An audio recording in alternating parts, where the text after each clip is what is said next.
Good evening students. ਅੱਜ ਆਪਾਂ MS Excel ਦਾ part 4 discuss ਕਰਾਂਗੇ। ਇਸ ਦੇ ਵਿੱਚ ਨੈਕਸਟ 20 ਕੁਐਸਚਨਸ ਡਿਸਕਸ ਹੋਣਗੇ ਸਟੂਡੈਂਟਸ। ਤਾਂ ਜੇਕਰ ਤੁਸੀਂ ਚੈਨਲ ਤੇ ਨਵੇਂ ਹੋ ਤਾਂ ਪਲੀਜ਼ ਚੈਨਲ ਨੂੰ ਸਬਸਕ੍ਰਾਈਬ ਜ਼ਰੂਰ ਕਰ ਲਿਓ ਵੀ ਤਾਂ ਜੋ ਤੁਹਾਨੂੰ ਨਵੀਆਂ ਵੀਡੀਓਜ਼ ਦੇ ਨੋਟੀਫਿਕੇਸ਼ਨ ਮਿਲ ਸਕਣਗੇ। ਤਾਂ ਚਲੋ ਅੱਜ ਦਾ ਸੈਸ਼ਨ ਆਪਾਂ ਸਟਾਰਟ ਕਰਦੇ ਹਾਂ। ਵਿਚ of the following ਡਿਸਪਲੇਜ਼ both the name of the application and the name of the spreadsheet in MS Excel। ਤਾਂ MS Excel ਵਿੱਚ ਐਪਲੀਕੇਸ਼ਨ ਦਾ ਨਾਮ ਮਤਲਬ MS Excel ਅਤੇ ਸਪਰੈਡਸ਼ੀਟ ਦਾ ਨਾਮ ਕਿੱਥੇ ਸ਼ੋ ਹੁੰਦਾ ਹੈ, ਮਤਲਬ ਕਿਹੜੀ ਜਗ੍ਹਾ ਤੇ ਸ਼ੋ ਹੁੰਦਾ ਹੈ। MS Excel ਲਿਖਿਆ ਹੋਇਆ ਤੇ ਫਾਈਲ ਦਾ ਨਾਮ ਲਿਖਿਆ ਹੋਇਆ। ਇਹ ਸ਼ੋ ਹੋਏਗਾ ਜਿਹੜਾ ਟਾਈਟਲ ਬਾਰ ਦੇ ਵਿੱਚ ਸ਼ੋ ਹੋਏਗਾ। ਤਾਂ ਡੀ ਆਪਸ਼ਨ ਟਾਈਟਲ ਬਾਰ ਦੇ ਉੱਤੇ ਤੁਸੀਂ ਟਿਕ ਲਗਾ ਦੋਗੇ, ਠੀਕ ਹੈ ਜੀ।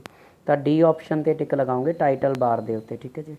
ਤਾਂ ਦੇਖੋ ਧਿਆਨ ਨਾਲ, ਆ ਦੇਖੋ ਮਾਈਕਰੋਸੋਫਟ ਐਕਸਲ ਤਾਂ ਆਪਣਾ ਐਪਲੀਕੇਸ਼ਨ ਨਾਮ ਹੋ ਗਿਆ ਤੇ ਬੁੱਕ 1 ਆਪਣੇ ਕੋਲ ਕਲੀਅਰ ਹੈ ਜੀ, ਉਸ ਦਾ ਨੇਮ ਹੋ ਗਿਆ ਟਾਈਟਲ ਦਾ, ਠੀਕ ਹੈ ਜੀ। ਕੱਲ ਆਪਣਾ ਫਾਈਲ ਦਾ ਨਾਮ ਹੋ ਗਿਆ ਵਰਕਸ਼ੀਟ ਦਾ, ਠੀਕ ਹੈ ਜੀ। ਨੈਕਸਟ ਹੋਗਾ which of the following components of a worksheet represents the address of the selected cell. MS Excel ਦੀ ਵਰਕਸ਼ੀਟ ਵਿੱਚ ਜੋ ਸਿਲੈਕਟਡ ਸੈੱਲ ਹੈ ਉਸ ਦਾ ਐਡਰੈਸ ਕਿੱਥੇ ਸ਼ੋ ਹੁੰਦਾ ਹੈ। ਮਤਲਬ MS ਐਕਸਲ ਦੀ ਜੋ ਆਪਾਂ ਸਿਲੈਕਟ ਸੈੱਲ ਕਰਦੇ ਐਕਟਿਵ ਸੈੱਲ, ਉਹਦਾ ਇੱਕ ਐਡਰੈਸ ਹੁੰਦਾ ਹੈ ਨਾ, ਉਹ ਕਿੱਥੇ ਸ਼ੋ ਹੋਊਗਾ। ਤਾਂ ਐਡਰੈਸ ਦਾ ਇੱਕ ਤਰੀਕੇ ਨਾਲ ਨਾਮ ਹੋ ਗਿਆ, ਤਾਂ ਉਹ ਨੇਮ ਬਾਕਸ 'ਚ ਸ਼ੋ ਹੋਊਗਾ ਡੀਅਰ, ਠੀਕ ਹੈ ਜੀ। ਤਾਂ ਨੇਮ ਬਾਕਸ ਸ਼ੋ ਹੋਊਗਾ ਤਾਂ 62 ਦਾ ਡੀ ਆਪਸ਼ਨ 'ਤੇ ਟਿਕ ਲਗਾਉਂਗੇ। ਮੈਂ ਤੁਹਾਨੂੰ ਡਾਇਗਰਾਮ ਦੀ ਹੈਲਪ ਨਾਲ ਸ਼ੋ ਕਰ ਦਿੰਦਾ। ਆਈ ਥਿੰਕ ਡਾਇਗਰਾਮ ਉਰੇ ਲਿਖਿਆ ਨਹੀਂ, ਆਈ ਥਿੰਕ ਇਹ ਪਹਿਲਾ ਕੁਐਸਚਨ ਹੈ ਆਪਣਾ ਕਵਰ ਨਾ ਹੋ ਗਿਆ ਹੋਵੇ। ਤਾਂ ਮਤਲਬ ਜਦੋਂ ਆਪਾਂ MS ਐਕਸਲ ਦਾ ਮਤਲਬ ਜਿਹੜਾ ਸੈੱਲ ਹੈ ਉਹਦਾ ਨਾਮ ਹੋਵੇ ਜਿਵੇਂ E5, ਤਾਂ ਇਹ ਨੇਮ ਬਾਕਸ 'ਚ ਸ਼ੋ ਹੁੰਦਾ। ਆਈ ਥਿੰਕ ਇਹ ਪਹਿਲਾਂ ਕਵਰ ਕਰਤਾ ਸੀ, ਇਸ ਕਰਕੇ ਮਤਲਬ ਆਪਾਂ ਨੇ ਫੋਟੋ ਐਡ ਨਹੀਂ ਕੀਤੀ, ਠੀਕ ਹੈ ਨਾ। ਤਾਂ ਨੈਕਸਟ ਹੈਗਾ when you enter text in a cell in MS Excel it also appear. MS Excel ਜਦੋਂ ਤੁਸੀਂ ਕਿਸੇ ਸੈੱਲ ਵਿੱਚ ਲਿਖਦੇ ਹੋ ਤਾਂ ਉਹ ਕਿੱਥੇ ਸ਼ੋ ਹੁੰਦਾ ਹੈ। ਤਾਂ ਜੋ ਵੀ ਤੁਸੀਂ MS ਐਕਸਲ ਵਿੱਚ ਕਿਸੇ ਐਕਟਿਵ ਸੈੱਲ 'ਚ ਲਿਖਦੇ ਹੋ ਉਹ ਤੁਹਾਡਾ ਫਾਰਮੂਲਾ ਬਾਰ ਵਿੱਚ ਸ਼ੋ ਹੋਊਗਾ। ਤਾਂ B ਆਪਸ਼ਨ ਫਾਰਮੂਲਾ ਬਾਰ ਦੇ ਉੱਤੇ ਤੁਸੀਂ ਟਿਕ ਲਗਾਓਗੇ, ਠੀਕ ਹੈ ਜੀ। ਤਾਂ 63 ਦਾ B ਆਪਸ਼ਨ ਫਾਰਮੂਲਾ ਬਾਰ ਤੇ ਟਿਕ ਲੱਗੇਗਾ, ਠੀਕ ਹੈ ਜੀ। ਨੈਕਸਟ ਹੈਗਾ which of the following key is used to select a range of continuous cells in an MS Excel worksheet. MS Excel worksheet ਵਿੱਚ ਕਿਹੜੀ ਕੀ ਆ ਰੇਂਜ ਆਫ ਕੰਟੀਨਿਊਸ ਸੈੱਲਸ ਮਤਲਬ ਲਗਾਤਾਰ ਸੈੱਲਸ ਨੂੰ ਸਿਲੈਕਟ ਕਰਦੀ ਹੈ। ਤਾਂ ਕਿਹੜੀ ਕੀ ਸਿਲੈਕਟ ਕਰਦੀ ਹੈ, ਸ਼ਿਫਟ ਕੀ। ਤਾਂ ਸ਼ਿਫਟ ਕੀ ਆਪਣੇ ਲਗਾਤਾਰ ਸੈੱਲਾਂ ਨੂੰ ਸਿਲੈਕਟ ਕਰ ਸਕਦੇ ਆ, ਕਿਉਂਕਿ ਆਪਾਂ ਨਾ MS ਐਕਸਲ ਤੁਸੀਂ ਕਿਸੇ ਵੀ ਕਲਿੱਕ ਕਰੋਗੇ ਤਾਂ ਉੱਥੇ ਇੱਕ ਹੀ ਤੁਹਾਨੂੰ ਸੈੱਲ ਸਿਲੈਕਟ ਕਰਨਾ, ਇੱਕ ਹੀ ਸੈੱਲ ਸਿਲੈਕਟ ਹੁੰਦਾ। ਤੇ ਜੇਕਰ ਆਪਾਂ ਨੇ 20-25 ਸੈੱਲ ਸਿਲੈਕਟ ਕਰਨੇ ਹੋਣ ਤਾਂ ਆਪਾਂ ਨੂੰ ਸ਼ਿਫਟ ਕੀ ਦਬਾਉਣਾ ਪੈਂਦਾ ਹੈਗਾ, ਠੀਕ ਹੈ ਨਾ। ਤਾਂ ਦੇਖੋ ਜਿਵੇਂ ਨੈਕਸਟ ਆਪਾਂ ਦੇਖੀਏ ਕੁਐਸਚਨ ਕਹਿੰਦਾ when you select A1 cell press the shift key and then click on C5 cell in an MS Excel worksheet then total how many cells will be selected. ਕਹਿੰਦਾ MS ਐਕਸਲ ਵਰਕਸ਼ੀਟ 'ਚ ਜਦੋਂ ਤੁਸੀਂ A1 cell select ਕਰਦੇ ਹੋ ਅਤੇ ਫਿਰ shift ਕੀ press ਕਰਕੇ C5 cell 'ਤੇ ਕਲਿੱਕ ਕਰਦੇ ਹੋ ਤਾਂ ਕਿੰਨੇ ਸੈੱਲ ਸਿਲੈਕਟ ਹੋ ਜਾਂਦੇ ਨੇ। ਤਾਂ ਇੱਕ ਤਰੀਕੇ ਨਾਲ ਦੇਖੇ ਡੀਅਰ ਸਟੂਡੈਂਟ ਆਪਣੇ ਤੋਂ A ਤੋਂ C ਆਪਣੇ ਕੋਲ ਕਾਲਮ ਬਣ ਗਿਆ, ਤਾਂ 3 ਕਾਲਮ ਸਿਲੈਕਟ ਹੋ ਗਏ ਤੇ 1 ਤੋਂ 5 ਰੋ ਮਤਲਬ 5 ਰੋ ਸਿਲੈਕਟ ਹੋ ਗਿਆ। ਤਾਂ 3 ਗੁਣਾ 5 15 ਸੈੱਲ ਸਿਲੈਕਟ ਹੋ ਜਾਣਗੇ। ਤਾਂ 15 ਸੈੱਲ ਦੇ ਉੱਤੇ ਕਿਉਂਕਿ ਨਾ ਜਿਹੜਾ ਸ਼ਿਫਟ ਕੀ ਹੈ ਉਹ ਮਤਲਬ ਕੰਟੀਨਿਊ ਸੈੱਲਾਂ ਨੂੰ ਮਤਲਬ ਸਿਲੈਕਟ ਕਰਦਾ ਹੈਗਾ। ਜਿਵੇਂ ਤੁਸੀਂ ਦੇਖੋ ਕਲੀਅਰ ਹੈ ਜੀ। ਤੇ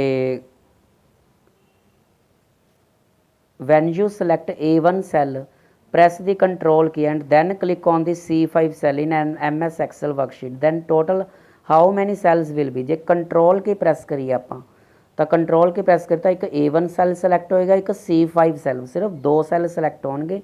ਤਾਂ ਇਸ ਲਈ ਮਤਲਬ 2 ਦੇ ਉੱਤੇ ਤੁਸੀਂ ਟਿਕ ਲਗਾਓਗੇ, ਠੀਕ ਹੈ, A ਆਪਸ਼ਨ ਦੇ ਉੱਤੇ। ਨੈਕਸਟ ਹੈਗਾ which of the following is a valid cell address in MS Excel. ਤਾਂ MS ਐਕਸਲ ਵੀ ਤੁਹਾਨੂੰ ਪਤਾ ਹੈ ਵੀ ਪਹਿਲਾਂ ਇੱਕ ਕਾਲਮ ਦਾ ਐਲਫਾਬੈਟ ਨਾਮ ਹੁੰਦਾ ਤੇ ਫਿਰ ਇੱਕ ਮਤਲਬ ਇੱਕ ਆਪਾਂ ਕਹਿ ਦਿੰਦੇ ਹਾਂ, ਠੀਕ ਹੈ, ਨੰਬਰ ਹੁੰਦਾ ਡੀਅਰ, ਠੀਕ ਹੈ ਜੀ। ਤਾਂ AB5 ਦੇ ਉੱਤੇ ਤੁਸੀਂ ਟਿਕ ਲਗਾਓਗੇ, C ਆਪਸ਼ਨ AB5 ਦੇ ਉੱਤੇ ਤੁਸੀਂ ਟਿਕ ਲਗਾਓਗੇ, ਠੀਕ ਹੈ ਜੀ। ਤਾਂ ਨੈਕਸਟ ਹੈਗਾ which of the following appears at the top most portion of the screen of the MS Excel. ਤਾਂ MS ਐਕਸਲ ਦੀ ਸਕਰੀਨ ਦੇ ਟਾਪ ਮੋਸਟ 'ਤੇ ਮਤਲਬ ਕੀ ਪ੍ਰੈਜੈਂਟ ਹੁੰਦਾ ਹੈ, ਤਾਂ ਟਾਈਟਲ ਬਾਰ ਪ੍ਰੈਜੈਂਟ ਹੁੰਦਾ ਬਿਲਕੁਲ ਟਾਪ ਮੋਸਟ 'ਤੇ। ਤਾਂ C ਆਪਸ਼ਨ ਟਾਈਟਲ ਬਾਰ ਦੇ ਉੱਤੇ ਤੁਸੀਂ ਟਿਕ ਲਗਾਓਗੇ, ਠੀਕ ਹੈ ਜੀ। ਤਾਂ ਨੈਕਸਟ ਹੈਗਾ ਵਿਚ ਬਾਰ is usually located below the title bar in MS Excel. ਤਾਂ MS ਐਕਸਲ ਵਿੱਚ ਟਾਈਟਲ ਬਾਰ ਤੋਂ ਹੇਠਾਂ ਕਿਹੜੀ ਬਾਰ ਹੁੰਦੀ ਹੈ? ਤਾਂ ਟਾਈਟਲ ਬਾਰ ਤੋਂ ਹੇਠਾਂ ਡੀਅਰ ਸਟੂਡੈਂਟ ਸਟੇਟਸ ਬਾਰ ਹੁੰਦੀ ਹੈ। ਠੀਕ ਹੈ ਜੀ, ਤਾਂ ਸਟੇਟਸ ਬਾਰ ਸੀ ਆਪਸ਼ਨ ਦੇ ਨਹੀਂ, ਟਾਈਟਲ ਬਾਰ ਤੋਂ ਨੀਚੇ ਮੀਨੂ ਬਾਰ ਹੁੰਦੀ ਹੈ, ਤਾਂ ਏ ਆਪਸ਼ਨ ਮੀਨੂ ਬਾਰ ਦੇ ਉੱਤੇ ਤੁਸੀਂ ਟਿਕ ਲਗਾਓਗੇ। ਠੀਕ ਹੈ ਜੀ, ਮੀਨੂ ਬਾਰ ਟਾਈਟਲ ਬਾਰ ਤੋਂ ਇਮੀਡੀਏਟ ਨੀਚੇ, ਤਾਂ ਤੁਸੀਂ ਧਿਆਨ ਨਾਲ ਦੇਖੋ, ਆ ਦੇਖੋ ਲਿਖਿਆ ਪਿਆ ਟਾਈਟਲ ਬਾਰ, ਤੇ ਨੈਕਸਟ ਲਾਈਨ ਜਿਹੜੀ ਆ ਲਿਖਿਆ ਫਾਈਲ ਵਾਲੀ ਇਨਸਰਟ ਵਾਲੀ, ਇਹ ਮੀਨੂ ਬਾਰ ਹੈ। ਠੀਕ ਹੈ ਜੀ, ਤਾਂ ਟਾਈਟਲ ਬਾਰ ਤੋਂ ਇਮੀਡੀਏਟ ਨੀਚੇ ਮੀਨੂ ਬਾਰ ਹੁੰਦੀ ਹੈ। ਨੈਕਸਟ ਹੈਗਾ which of the following appears at the bottom of a worksheet in MS Excel. ਤਾਂ MS ਐਕਸਲ ਦੀ ਵਰਕਸ਼ੀਟ ਵਿੱਚ ਹੇਠਾਂ ਬੋਟਮ ਤੇ ਕੀ ਦਿਖਾਈ ਦਿੰਦਾ ਹੈ? ਤਾਂ ਬੋਟਮ ਦੇਖੋ ਫਾਰਮੂਲਾ ਬਾਰ ਤਾਂ ਡੀਅਰ ਉੱਪਰ ਹੁੰਦਾ, ਠੀਕ ਹੈ ਨਾ, ਵਰਟੀਕਲ ਸਕਰੋਲ ਬਾਰ ਆਪਣਾ ਰਾਈਟ ਹੈਂਡ ਸਾਈਡ ਹੁੰਦਾ, ਟਾਈਟਲ ਬਾਰ ਬਿਲਕੁਲ ਟੌਪ ਤੇ ਹੁੰਦਾ, ਤਾਂ ਹੌਰੀਜ਼ੋਨਟਲ ਸਕਰੋਲ ਬਾਰ ਹੁੰਦੀ ਹੈ ਜਿਹੜੀ ਮਤਲਬ ਬੋਟਮ ਤੇ ਹੁੰਦੀ ਹੈ। ਤੁਹਾਨੂੰ ਆਈ ਥਿੰਕ ਫੋਟੋ ਨਾਲ ਵੀ ਤੁਹਾਨੂੰ ਮੈਂ ਸ਼ੋਅ ਕਰ ਦੇਣਾ, ਤੁਹਾਡੇ ਸਾਹਮਣੇ ਦੇਖੋ ਆ ਫੋਟੋ, ਹੌਰੀਜ਼ੋਨਟਲ ਸਕਰੋਲ ਬਾਰ ਹੈ ਜਿਹੜੀ ਇਹ ਨਿਚਲੇ ਪਾਸੇ ਆ, ਬੋਟਮ ਤੇ ਹੈ, ਠੀਕ ਹੈ ਨਾ, ਵਰਟੀਕਲ ਆਪਣੀ ਲੈਫਟ ਹੈਂਡ ਸਾਈਡ ਤੇ ਹੈ। ਠੀਕ ਹੈ ਜੀ, ਤੇ ਟਾਈਟਲ ਬਾਰ ਆਪਣੀ ਟੌਪ ਤੇ ਹੈ ਬਿਲਕੁਲ। ਠੀਕ ਹੈ ਜੀ, ਸਭ ਤੋਂ ਹੌਰੀਜ਼ੋਨਟਲ ਤੋਂ ਵੀ ਨੀਚੇ ਹੈ ਗਿਆ ਸਟੇਟਸ ਬਾਰ। ਠੀਕ ਹੈ ਨਾ, ਹੌਰੀਜ਼ੋਨਟਲ ਤੋਂ ਵੀ ਨੀਚੇ ਆਪਣੀ ਸਟੇਟਸ ਬਾਰ ਹੁੰਦੀ ਹੈ। ਠੀਕ ਹੈ ਜੀ, ਨੈਕਸਟ ਹੈਗਾ in MS Excel 2010 the horizontal bar is located on the dash of the screen. ਤਾਂ MS ਐਕਸਲ 2010 ਵਿੱਚ ਹੌਰੀਜ਼ੋਨਟਲ ਬਾਰ ਸਕਰੀਨ ਵਿੱਚ ਕਿੱਥੇ ਸ਼ੋ ਹੁੰਦੀ ਹੈ? ਤਾਂ ਹੌਰੀਜ਼ੋਨਟਲ ਬਾਰ ਜਿਵੇਂ ਆਪਾਂ ਨੇ ਸਕਰੀਨ ਵਿੱਚ ਦੇਖੀ ਹੀ ਹੈ, ਤਾਂ ਮਤਲਬ ਬੋਟਮ ਦੇ ਵਿੱਚ ਰਾਈਟ ਹੈਂਡ ਪਾਸੇ ਸ਼ੋ ਹੁੰਦੇ ਆ, ਰਾਈਟ ਹੈਂਡ ਪਾਸਾ ਹੁੰਦਾ, ਲੈਫਟ ਹੈਂਡ ਪਾਸਾ। ਠੀਕ ਹੈ ਨਾ, ਤਾਂ ਰਾਈਟ ਪਾਸੇ ਸ਼ੋ ਹੋਏਗੀ ਬੋਟਮ ਰਾਈਟ, ਤਾਂ ਸੀ ਆਪਸ਼ਨ ਦੇ ਉੱਤੇ ਤੁਸੀਂ 71 ਦੇ ਸੀ ਆਪਸ਼ਨ ਦੇ ਉੱਤੇ ਤੁਸੀਂ ਟਿਕ ਲਗਾਓਗੇ। ਠੀਕ ਹੈ ਜੀ, ਬੋਟਮ ਰਾਈਟ।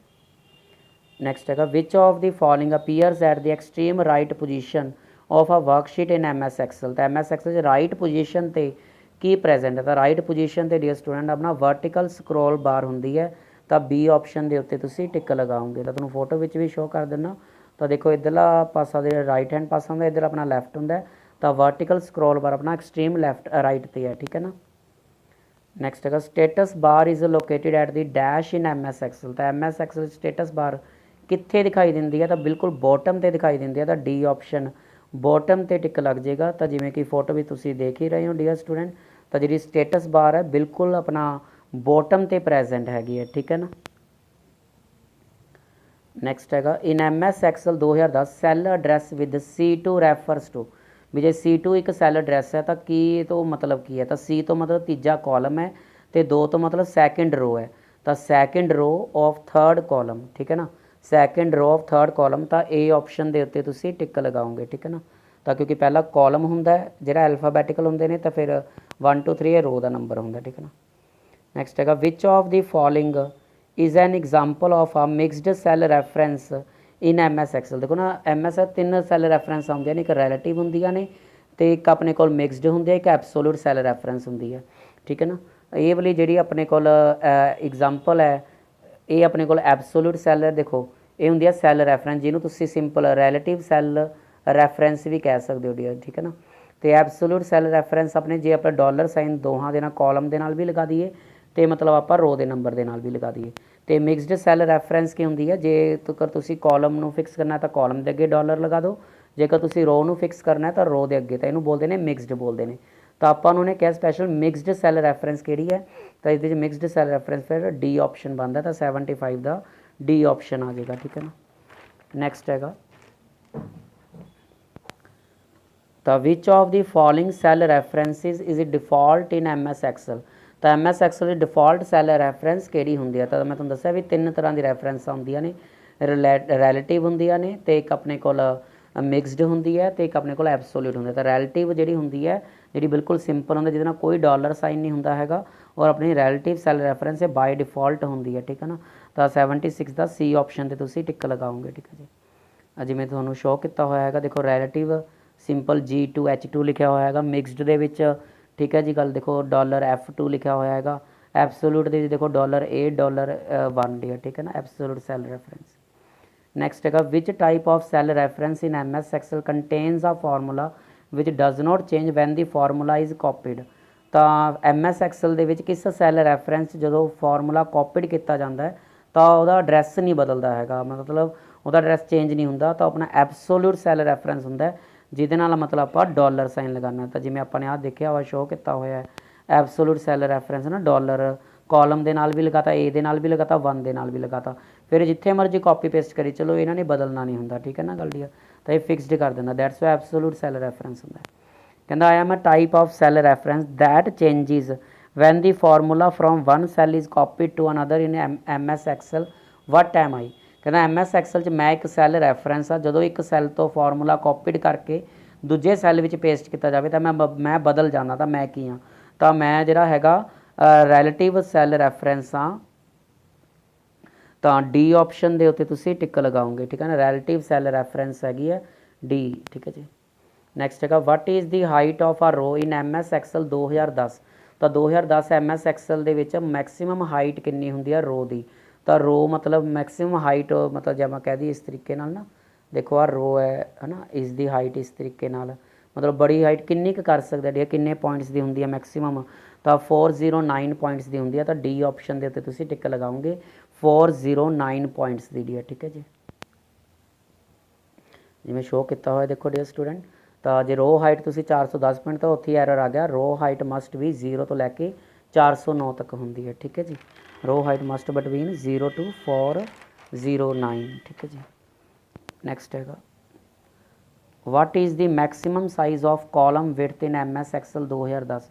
ਤਾਂ ਕਾਲਮ ਦੀ ਵਿਡਥ ਕਿੰਨੀ ਹੋ ਸਕਦੀ ਹੈਗੀ ਡੀ ਸਟੂਡੈਂਟ? ਤਾਂ ਕਾਲਮ ਦੀ ਵਿਡਥ ਕਰੈਕਟਰਸ ਦੇ ਵਿੱਚ ਹੁੰਦੀ ਹੈ, ਤਾਂ ਇਸ ਦਾ ਡੀ ਆਪਸ਼ਨ 255। ਤਾਂ 255 ਦੇ ਉੱਤੇ ਤੁਸੀਂ ਟਿਕ ਲਗਾਓਗੇ, ਠੀਕ ਹੈ ਨਾ, ਡੀ ਆਪਸ਼ਨ 255 ਦੀ ਕਾਲਮ ਵਿਡਥ ਹੁੰਦੀ ਹੈ। ਤਾਂ 80 ਦਾ ਡੀ ਆਪਸ਼ਨ 'ਤੇ ਟਿਕ ਲਗਾਓਗੇ।